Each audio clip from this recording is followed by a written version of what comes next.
Hello বন্ধুরা, good morning, welcome back to my channel. কেমন আছো তোমরা সবাই? আশা করি সবাই ভালো আছো, সুস্থ আছো। আমিও কিন্তু বেশ ভালোই আছি। চলে আসলাম একটা আবার ব্লগ ভিডিও নিয়ে। তো আশা করছি ভিডিওটা তোমাদের ভালো লাগবে। আর আজকের ভিডিওটা কিন্তু সানডেতে শ্যুট করা, মানে রবিবারের ব্লগ বলতে পারো। প্রথমেই ভিডিওর আমি দেখাচ্ছি তোমাদেরকে আমার ঘরের এই ছোট্ট সুন্দর আলমারিটা। আর এই আলমারিটা কিন্তু আমরা নতুন কিনেছি, তো ভাবলাম ভিডিওটা এই আলমারিটা দেখেই শুরু করি। তো তোমরা সবাই কিন্তু অবশ্যই কমেন্ট করে জানাবে যে এই ছোট্ট গোপাল ঠাকুরের আলমারিটা তোমাদের কেমন লাগছে। আমার তো বেশ ভালো লেগেছিল যখন দোকানে দেখেছিলাম। তো এটা আমরা অর্ডার দিয়ে বানিয়েছি একদমই আমাদের বাড়ির সামনের একটা দোকান থেকে। এটার দাম নিয়েছে কিন্তু 5,000 টাকা। তো এই আলমারিটা যেটা দোকানে ছিল সেটা একটু ছোট সাইজের ছিল, তো আমরা বলেছিলাম যে একটু বড় করে মজবুত করে বানিয়ে দিতে। তো এটা কিন্তু আমরা আমাদের 2 বছরের মেয়ে আনশির জন্যই বেসিক্যালি বানিয়েছি। এটার মধ্যে আমরা ওর জামা কাপড়ই রাখবো। তো দেখো কেমন লাগছে, একটু ডেকোরেশন করে নিয়েছিলাম ভিডিও করার আগে। তো যাই হোক, চলে আসলাম রান্নাঘরে। আজকে যেহেতু রবিবার, তো সকালবেলা একটু হালকা খাবো, তো সেই জন্য ডাল আলু সিদ্ধ করে নিয়েছিলাম, ভেন্ডি সিদ্ধ দিয়েছিলাম ভাতের মধ্যে।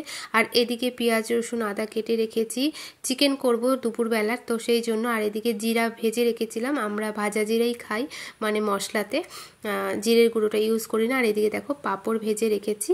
তো পাঁপড় খেতে কিন্তু আমার অনেক ভালো লাগে। কার কার পাঁপড় খেতে ভালো লাগে জানিও। তো দেখো এদিকে বিছানাটাও উঠানো হয়নি আজকে যেহেতু রবিবার, খুব একটু লেট হয়ে গেল সব কিছু। রবিবারে মানে ছুটির দিন বলে বরের কাজে যাওয়া থাকে না, তো আস্তে ঢিলামি করতে করতে কিন্তু লেটই হয়ে যায়। তো দেখো আনসি এখানে ঘুম থেকে উঠে পড়েছে, আর বর মশাইও কিন্তু বাড়ির সামনেই আমাদের মাংসের দোকান, তো সেখান থেকে চিকেনটা নিয়ে আসলো। আজকে চিকেনই রান্না করব। তো মাম্মামকে এখন একটু মুখ টুক ধুইয়ে দেবো, ফ্রেশ করিয়ে দেবো, তারপরে আমরা দুজন মিলে, মানে হাজবেন্ড আর আমি দুজন মিলেই রান্নাঘরের কাজ করব। আর এই যে দেখো আনসি এখানে নমস্কার করছিল। যবে থেকে এই আলমারিটা নিয়ে এসছি বাড়িতে, যখনই ও ঘুম থেকে উঠবে তখনই হচ্ছে এই আলমারিটার মধ্যে নমস্কার করবে। ও জানে যে ওটা গোপাল ঠাকুর, ও দেখেছে। তো সেই জন্য ও ঘুম থেকে উঠুক বা যখনই ওকে বলবো যে নমস্কার করতে, ও তখনই নমস্কার করবো। এখন আর বলতে হয় না, ও এখন একা একাই করে। তো যাই হোক, দেখো এখানে বসেছিল, মুখ টুক ধুয়ে দিয়েছিলাম, তো ওকে একটু টিভি চালিয়ে দিলাম। ও একটু টিভিতে কার্টুন দেখছিল। ও কিন্তু মোবাইলে কার্টুন দেখে না একদমই, ও কিন্তু শুধু টিভিতেই কার্টুন দেখে। অনেক বাচ্চারা আছে যারা মোবাইলের নেশা, মোবাইলে কার্টুন ছাড়া খায় না। আনসি কিন্তু এমন কোনো বায়না করে না। ওকে টিভিতে কার্টুন চালিয়ে দিলে ও কিন্তু কার্টুন দেখতে থাকে, টিভিতে ওই রাইমসগুলো দেখতে থাকে। এদিকে দেখো আনসির বাবা মাংসটার আলুগুলো ভাজছিল, আর এদিকে পেঁয়াজ কাটা, মাংস ধোয়া রেডি হয়ে গেছে। আমি সমস্তটা জোগাড় করে দিলাম। আনসির বাবাই রান্না করবে আজকে, সানডে করে কিন্তু আনসির বাবাই রান্না করে দুপুরবেলাটা। আর অন্যান্য দিন কিন্তু আমি সকালবেলা করে রান্না করি, দুপুরের সুদ্ধা হয়ে যায়, আর রাতেরবেলা আমরা রুটি খাই।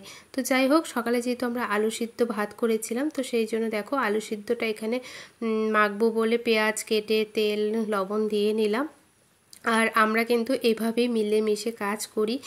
রবিবার বলে বলছি না, বর যখন বাড়িতে থাকে সকালবেলাটা, কাজে তো যায় 12টার দিকে, তো সকালবেলাটা কিন্তু আমাকে অনেকটাই হেল্প করে আমার কাজে। আনসিকে খাইয়ে দেওয়া, আনসিকে মুখ ধুইয়ে দেওয়া, তো অনেক কিছু কাজে কিন্তু হেল্প করে। তো আমার অনেকটাই সুবিধা হয়। যদি না করতো তাহলে হয়তো আনসিকে নিয়ে একা একা সমস্তটা সামলানো, ভিডিও করা, ভিডিও এডিটিং, আরও অনেক অনেক কাজ থাকে। তো আমার পক্ষে কিন্তু অনেকটাই কঠিন হয়ে যেত। হবে না বলছি না, হবে তো ঠিকই, মানে যখন যেরকম সিচুয়েশন, সেই সবাই কিন্তু সেই সিচুয়েশনের সাথে মানিয়ে নিতেই পারে, তাই না?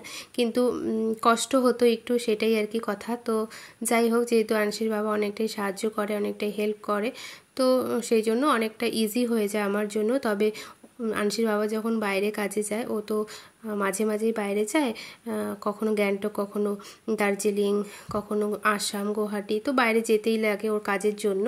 তো তখন আমার অনেকটাই চাপ পড়ে যায়, তখন আমি ভিডিও করতেই পারি না একদম বলতে পারো। ভিডিও করে যদি কাজ করতে নেই অনেকটা সময় লাগে। তোমরা তো বোঝোই, যারা ভিডিও করো তারা অবশ্যই বুঝবে যে ভিডিও করে কাজ করা অনেকটাই কিন্তু সময়ের ব্যাপার। তো তাড়াহুড়া করে আমার করতে হয়। ওর বাবা না থাকলে, আনসি ঘুম থেকে উঠে গেলেই আর কোনো কাজ করা যায় না, ওকে কোলে নিয়ে থাকতে হয়, মুখে মুখ ধুইয়ে দিতে হয়, খাওয়াতে হয়, তো অনেকটা লেট হয়ে যায়। তো সেই জন্য আমি আর ওই সময়টা ভিডিও করি না। আনসির বাবা যখন থাকে তখনই ভিডিও করার চেষ্টা করি। তো দেখো এখানে আনসির একটা ফ্রেন্ড এসেছিল খেলতে। এই ফ্রেন্ডটা ও আমাদের উপরের ঘরে ভাড়া থাকে, আমরাও এখানে ভাড়াই থাকি। তো ওরাও এই বাড়িতে ভাড়া থাকে। ও একা, ওরও খেলার সাথী নেই। তো আনসিও একা, সারাদিন বাড়িতে একাই থাকে, খেলার সাথী নেই ওরও।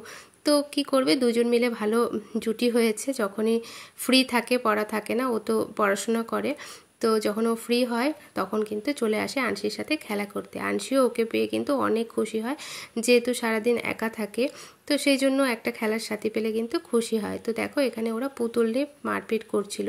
আনসি ইদানিং একটু এমন করছে যে ওর জিনিসপত্র কাউকে দিতে চাইছে না। আগে কিন্তু আনসি এমন একদমই ছিল না, কেউ যখন বাড়িতে আসতো, সেটা বড় হোক বা কেউ ছোট, তখন কিন্তু সব খেলনাগুলো এনে এনে দিত। কিন্তু ইদানিং দেখছি আনসি এমন করছে, জানি না কেন, আবার এটা কবে ঠিক হবে।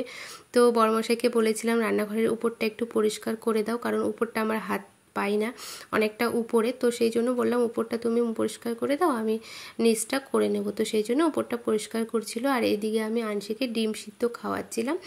আর এদিকে দেখো ঘরটার অবস্থা কি হয়েছে, পুতুলগুলো সব ছড়িয়ে ছিটিয়ে রেখেছে। তো বাচ্চারা তো জানোই কতটা খেলাধুলা করলে ঘর মানে পরিষ্কার গুছিয়ে রাখা যায় না। তবুও চেষ্টা করি সবসময় ঘরটাকে গুছিয়ে রাখার, কিন্তু তবুও বারবার কিন্তু অগোছালো করেই ফেলে ওরা। বাচ্চা মানুষ, ওরা যদি অগোছালো না করে কারা করবে বলো, আমরা কি করব বলো, তাই না? তো যাই হোক, দুপুরের মতো কাজ শেষ হয়ে গেছিলো, তারপরে আর কোনো ভিডিও করিনি। এটা হলো সন্ধ্যাবেলার ভিডিও। সন্ধ্যাবেলা আনসির জন্য সুজি বানাচ্ছিলাম আর ও এখানে খেলা করছিল। তো যাই হোক বন্ধুরা, আজকের ভিডিওটা তোমাদের কেমন লাগলো অবশ্যই কিন্তু কমেন্ট করে জানিও। ভালো লাগলে একটা লাইক করে দিও, একটু ছোট্ট করে কমেন্ট করে দিও। তো আজকের মতন টাটা করছি, বাই।